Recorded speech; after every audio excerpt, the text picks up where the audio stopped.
Paz seja convosco, bem-vindo a mais um vídeo. Nessa semana, iremos continuar com o estudo sobre as parábolas de Jesus. Essa é a quinta semana de estudo. Nós já estudamos várias parábolas. Além das parábolas, textos que Jesus utilizou da linguagem em parábolas, utilizamos também, não é só, por exemplo, está lá na Bíblia, parábola do semeador, mas todos os textos que Jesus utilizou de uma comparação que é considerado parábola, nós estamos estudando aqui. O tema dessa semana é vigilância e a volta de Cristo. As parábolas que nós estudamos no decorrer da semana, elas trazem essa lembrança, elas trazem essa reflexão acerca da volta de Cristo. E hoje a gente vai entender um pouquinho de cada uma, fazer um resumo do que a gente estudou durante a semana. E a pergunta não é se Jesus vai voltar, isso é uma realidade. A pergunta é, quando Jesus voltar, como ele vai encontrar cada um de nós? Essa é a reflexão que nós vamos fazer hoje. A primeira parábola que nós estudamos é a parábola da figueira. Não sei se vocês sabem, mas a figueira ela produz fruto uma vez no ano. E quando ela vai produzir o seu fruto, chegando o verão, os seus brotos começam a aparecer, as suas folhas começam a aparecer, que o fruto ele dá mais ou menos dentro de folhas, assim, dá para você ver no meio das folhas o fruto. E aí, os seus frutos começam a ser produzidos. Então é um sinal que o verão está chegando. E Jesus, quando ele conta essa parábola, ele não está falando acerca da figueira, acerca do figo, mas ele está falando dos sinais. Quando as folhas começam a se fechar, os brotos começam a aparecer, é um sinal que o verão está chegando. E Jesus usou dessa linguagem de comparação, sabendo que os sinais já estão aí, sabemos que ele vai voltar e nós sabemos quais são os sinais. Terremotos, guerras, falta de amor, filho matando pai, pai matando filho, tudo isso são sinais que Jesus está voltando. Então, nós não devemos olhar simplesmente para a figueira, nós devemos olhar para o sinal. Quando as folhas começam a crescer, é sinal que o verão está chegando e que aquela fruta vai gerar, né? Aquela árvore vai gerar os seus frutos. Da mesma forma que nós olhamos para a figueira e vemos os sinais, é para a gente olhar para o mundo afora e entender que os sinais estão aí e Jesus está cada dia mais próximo.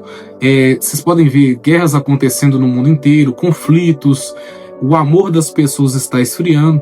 Se você ligar sua televisão e ver um jornal, é terrível o tanto de notícia terrível que acontece, não só aqui no Brasil, mas no mundo inteiro. Então sinais estão aí. Da mesma forma que você vê uma flor e sabe quando ela vai produzir, aqui no Brasil, final de ano, o pé de manga começa a se encher de flores e as flores produzem, né? As mangas, sabemos que está chegando o final do ano.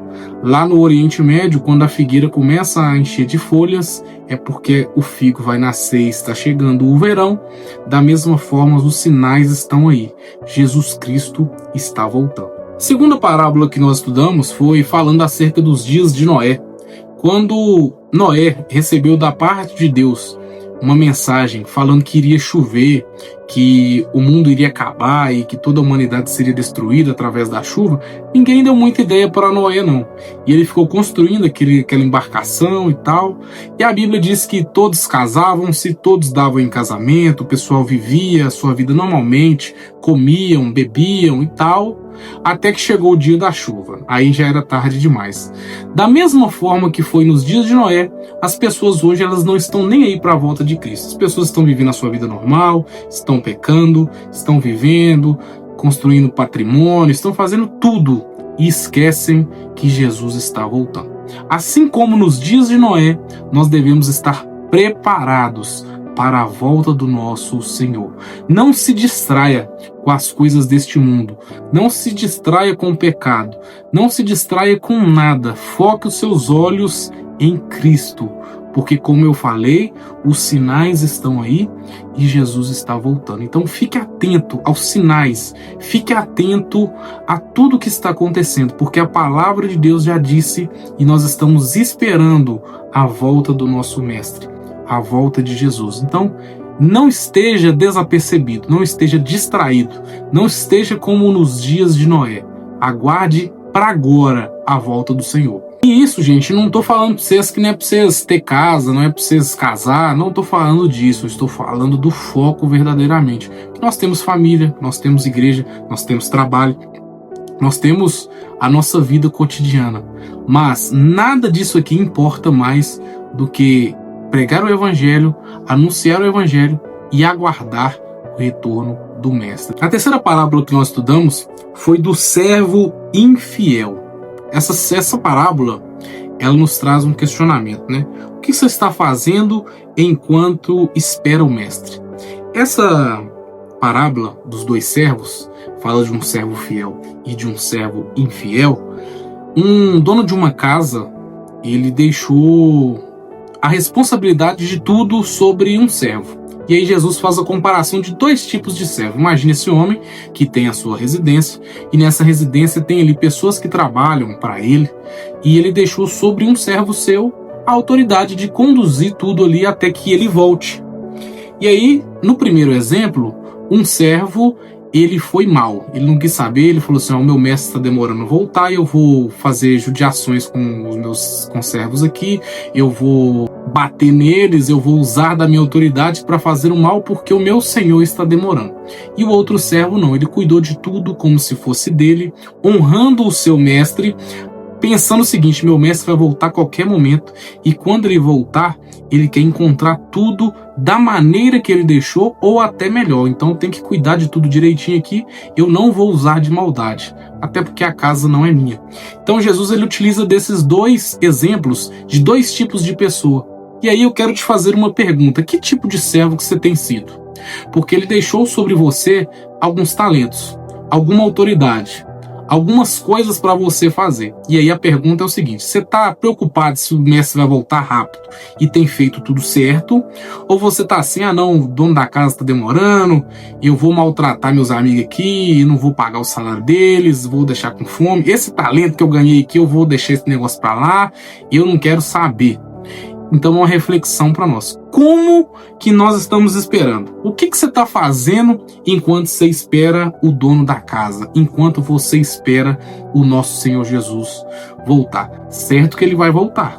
Cedo ou tarde, ele vai voltar e ele quer prestar contas com aquilo que ele deixou em nossas mãos. Não, mas eu não tenho nada para fazer. Deus não deixou nada nas minhas mãos. Você tem certeza?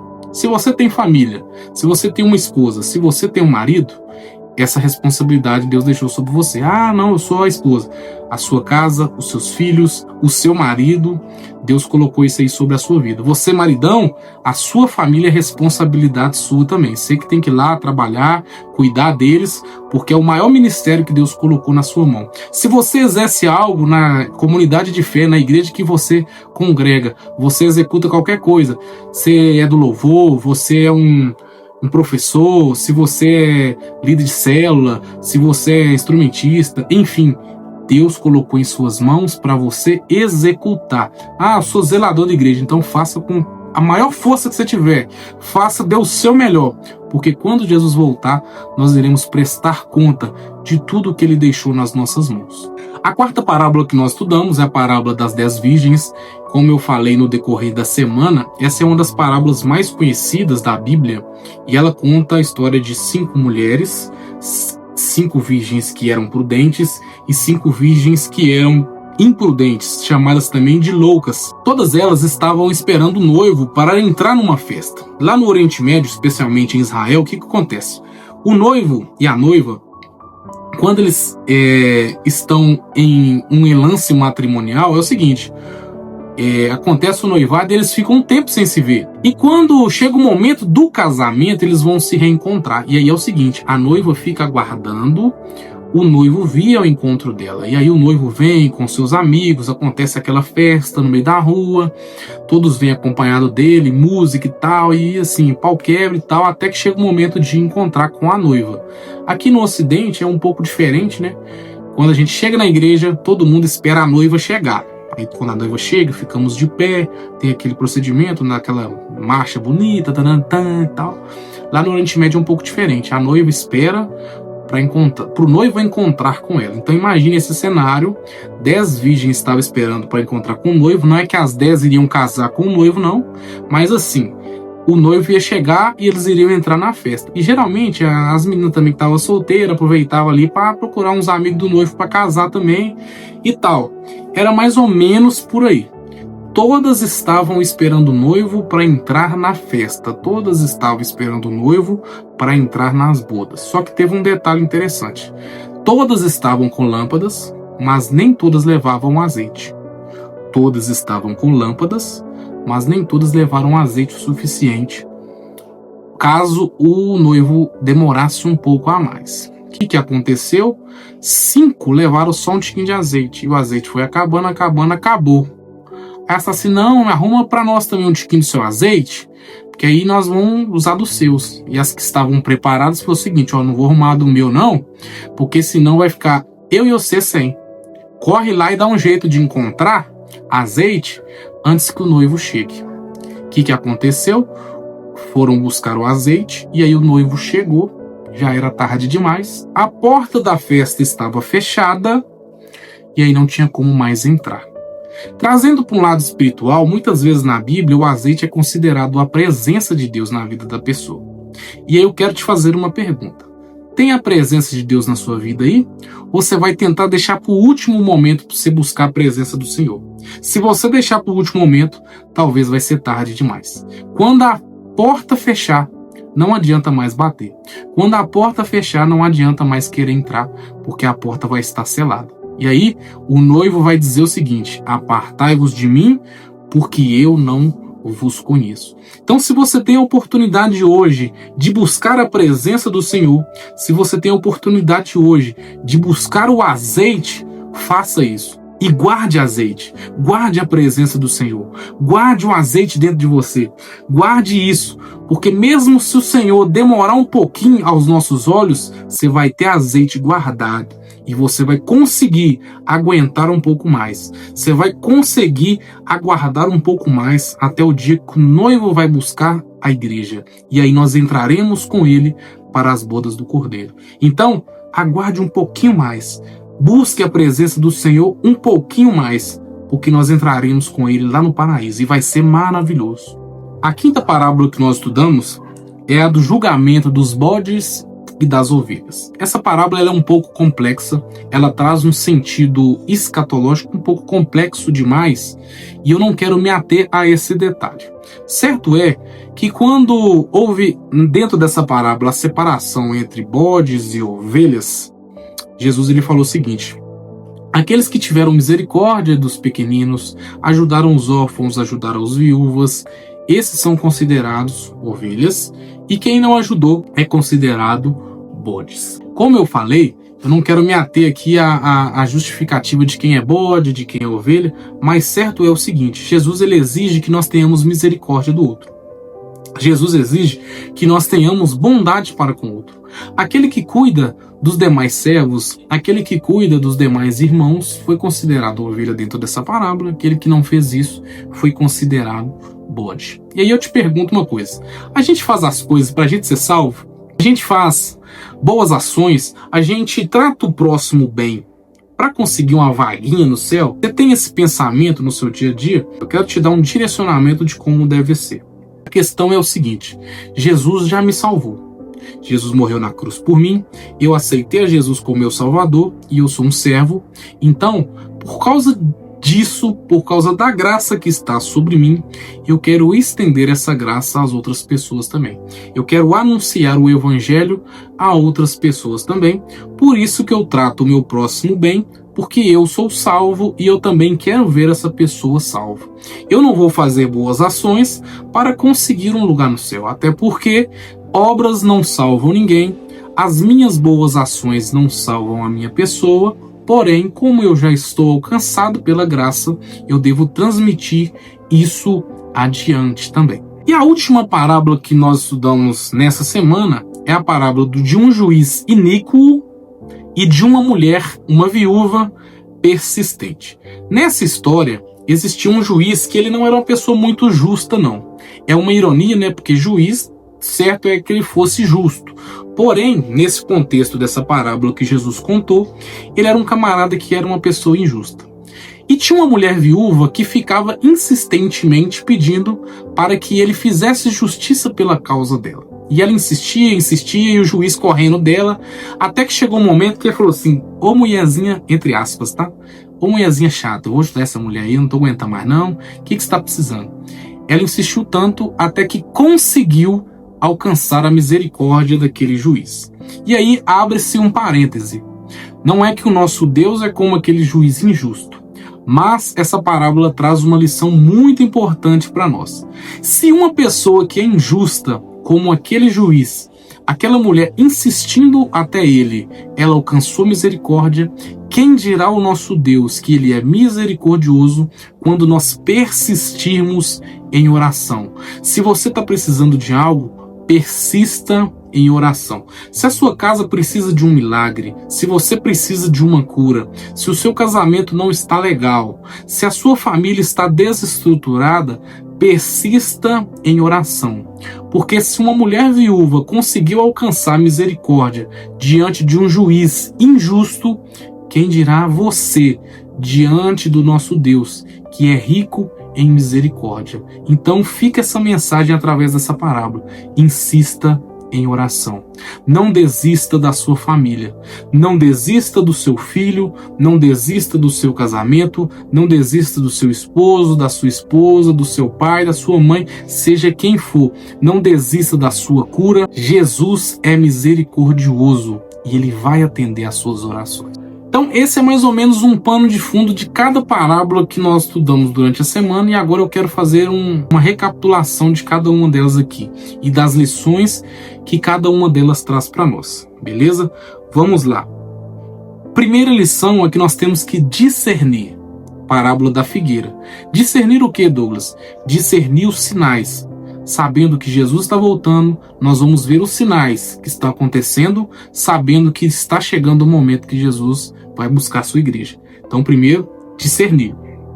Segundo, vigiar. Os dias de Noé, né? Vocês lembram que nos dias de Noé ninguém estava nem aí? Então nós temos que vigiar. Porque assim como nos dias de Noé, Jesus vai voltar. Não é possível que nós estejamos distraídos por aí. Então vigie em nome de Jesus. Terceiro, devemos ser fiéis. Nós não sabemos o dia que o Senhor vai voltar. Nós não devemos ser como aquele servo infiel que achou que o dono da casa iria demorar, mas não devemos ser um servo fiel, sabendo que o dono da casa vai voltar a qualquer momento. Quarto, nós devemos estar preparados. Assim como aquelas 5 virgens levaram um pouco mais de azeite, nós devemos estar com a presença, esperando Jesus voltar. Mesmo que demore aos nossos olhos, nós estaremos preparados para quando ele voltar. E por último, produzir frutos e perseverar. Cuidar dos nossos e perseverar em oração, como na parábola dos bodes e das ovelhas e na parábola do juiz iníquo e da viúva. Então continue. Tá difícil? Continue.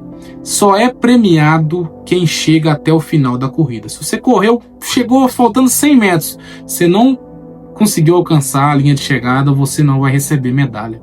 Então, não importa como sua vida tá, nem que você chega no céu arrastando, nem que você chega no céu rastejando, você tem que chegar lá. Você tem que chegar, você tem que continuar, você tem que perseverar caminhando, porque a premiação, a salvação é para aquele que conseguir perseverar até o fim. Aguente um pouco mais, falta só um pouquinho de tempo. Peça ao Senhor força, peça a pessoa que você conhece que tem a presença de Deus ajuda, peça oração, peça o que for, mas vamos chegar no céu juntos. Falta só um tiquinho de tempo e nós vamos alcançar a vida eterna com Jesus. E aí, para a gente finalizar o nosso vídeo de hoje, eu quero fazer uma reflexão comigo mesmo e com você que está vendo esse vídeo. Eu quero te fazer uma pergunta. Se Jesus voltasse agora, não amanhã, não depois de amanhã, se Jesus voltasse nesse momento que você está vendo o vídeo aqui, como que ele iria te encontrar? Você está vigiando? Você está obedecendo? Você está firme na rocha? Você está firme nas escrituras? Você está firme na palavra? Você está firme na presença dele? Ou você tá meio pra lá, meio pra cá? Você tá meio esquisito, você tá meio distraído? Essa é uma reflexão que você tem que fazer agora, no lugar que você tá aí, na sua casa, no seu trabalho, enfim. No momento que você tá vendo esse vídeo, faça essa reflexão. Se Jesus voltar agora, como que ele vai te encontrar? E essa pergunta, ela não deve te levar ao desespero. Se essa pergunta te levar ao desespero, é sinal que tem alguma coisa errada. Essa palavra, ela tem que te trazer conforto. Sabe por quê? Eu sei que você sofre, eu sei que a gente sofre. Aqui na Terra, Jesus nos chamou, não foi para uma vida perfeita, uma vida sem sofrimento. E engano de quem acha que a vida com Jesus é mil maravilhas. Infelizmente, existe um evangelho por aí, onde que é tudo oba-oba, onde que tudo é tão perfeito. Jesus, ele nos chamou para carregar uma cruz. E você acha que carregar uma cruz é fácil? Vocês acham que carregar uma cruz é tranquilo? Com certeza que não. Mas Jesus não prometeu uma vida perfeita, mas ele prometeu que estaria conosco durante essa jornada. Eu sei que você está sofrendo por vários motivos, como a gente tem sofrido no nosso dia a dia. A pergunta é o seguinte: se essa pergunta, ou se essa reflexão da volta de Cristo te traz desespero, alguma coisa de errado você está fazendo. Mas se ela te traz um consolo, se ela te traz um alívio, é justamente para isso que ela serve. Todo sofrimento que você está tendo vai acabar.